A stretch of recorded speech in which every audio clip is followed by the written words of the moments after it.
can get loose and then, like, what? These types of finishes, pirouette. Well, what I love is that we're seeing his off-season work translate directly to his game. What do we know, right? He worked out with Hakeem the Dream on his post-game over the summer. So how exactly does that transfer over to the game? Well, we got to see it last night. The scariest sight in the entire NBA is the fact that Victor Wembanyama has embraced the post-game. He learned from the best. That beautiful shimmy shake. You can see the side-by-side right here, the quick pivot, and kissing it off the glass. Wow. But it's not just the moves in the post, right? He also worked with Jamal Crawford on improving his handles. He's considered one of the best ball handlers in the game, Crawford is. And then check out this dribble sequence from Victor. Now, Malika, this is when things become unfair. When you're 7 foot, whatever, a million, and then you have a handle like this going between the legs, bringing the ball up in transition. How do you guard that? Even the guy who blueprinted this is shocked. Yeah, the student becoming the master there, Crawford tweeting out about it. And then at the end of the day, though, this is just another day in the office. Wembanyama cuts inside, dunks it all over your head. I love how he's playing downhill. Before last year, he'd sit around the three-point line trying to shoot shots instead. But then, of course, this is a guy that's going to be Defensive Player of the Year when he plays the requisite amount of games. Does it on both ends, drives, hits a tough layup here. Wembanyama finished with 24 points, 7 of 8 shooting. The Spurs moved to 4-0 with a 121-103 win. But Sinead, the numbers, they are just as bananas as the highlights. So let's go in the bonus here, because Wemby blocked a shot for his 89th game in a row. That passes Patrick Ewing for the 4th longest streak since blocks became official in 73-74. He's now 6 games away with a block from passing Mark Eaton for 3rd all time. And then on the defensive side, he made 87.5% of his shots last night in the win over Toronto. That is the best shooting percentage in a game in his career. He was also plus 35, the second best plus minus in a game in his career. And his spectacular play has led the Spurs to a 4-0 record that's tied for the best start in franchise history. Next up, they host the Heat on Thursday, seeking their first 5-0 start as a franchise. And somehow, that stat is what shocked Wemby. With the 4-0, Vic, would it surprise you to hear that that matches the best start in franchise history? It matches the best a Spurs team has ever started. Spurs never went 5-0? Spurs never went 5-0. No. Wow, right. I'm surprised. I'm really surprised. Because Spurs have the highest win percentage in like the last 30 years or whatever, right? Wow.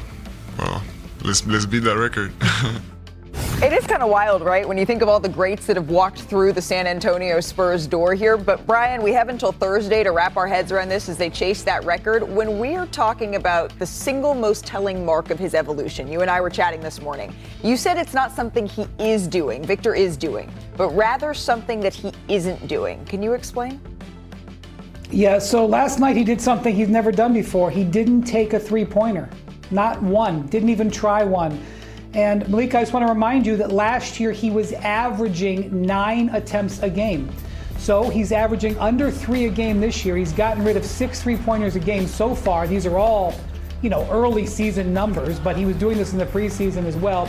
He correspondingly, not surprisingly, is taking 6 more two-pointers a game than he did a year ago. And so what does that mean?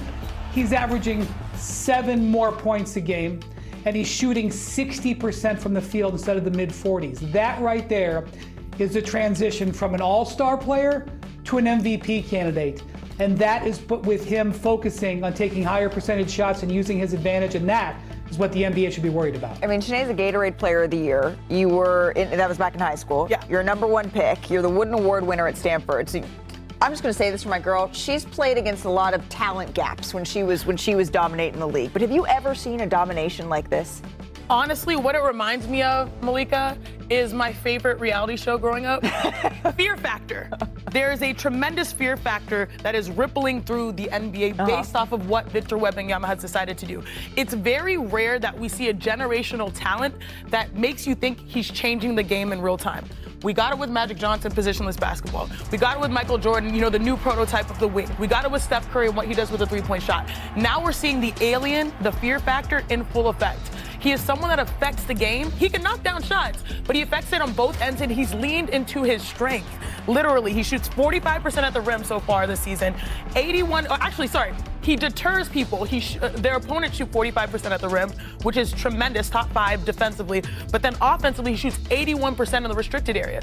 Look at these numbers. This is just 1 week. This is the thing that has literally everyone in fear because he's embraced the aspect that makes him unguardable, and it's very rare. I don't know if we'll ever see something like this again in the NBA. I don't know what you can draw up, right? Like, I don't know what you can draw up to try to slow him down. Nothing. Kobe Bryant called him, right, the game's greatest post defender. Is there anything that you can put on the whiteboard right now? If you do, you're lying to yourself and you're lying to the people that you're presenting it to. I'll tell you that much. It's nothing that you could do. Here, look, check this out, y'all. 15 to 20 years from now, the GOAT conversation is gonna go like this. MJ, Bron, and Wemby. Those are the three names that are gonna come up in the GOAT conversation. Because if this man stays healthy, right, he's going to be arguably the best defensive player we've ever seen. I believe he's going to win 5 or 6 Defensive Player of the Year awards. Can someone tell me a flaw that he has in his game already right now at the age of 21? I'll wait. You can't tell me because he has none. Offensively, he has the complete package. The Jamal Crawford handles, we saw that in the highlight. The pull-up threes, we're watching him knock that down on a consistent basis. He's excellent moving without the basketball for his cutting, being a lob threat at the basket. On top of that, he's starting to go and capitalize in the low post area, mid post area. You could use him as a screener. It's nothing that he can't do. This man has arrived and he has the mentality of a killer. He wants to win. That's what separates him, and that's why I say in 15, 20 years, it's going to be MJ, Bron, and Wemby for the GOAT conversation. Malika, I remember when LeBron was, after his 4th season, which was in 2006-07, 6-7. That my son would be excited about that. In that time frame, they went to the finals that year, and he struggled. He shot under 40% in the finals, and LeBron realized, despite getting his team to the finals, how much he had to improve. He dedicated himself to making over his game, taking it to the next level. He won 4 of the next 6 MVP awards. Might have been even able to win more if you ask him that one. Victor may have come to the realization about how he had to make over his game in year 3 because he's making the changes to his game that make him unstoppable.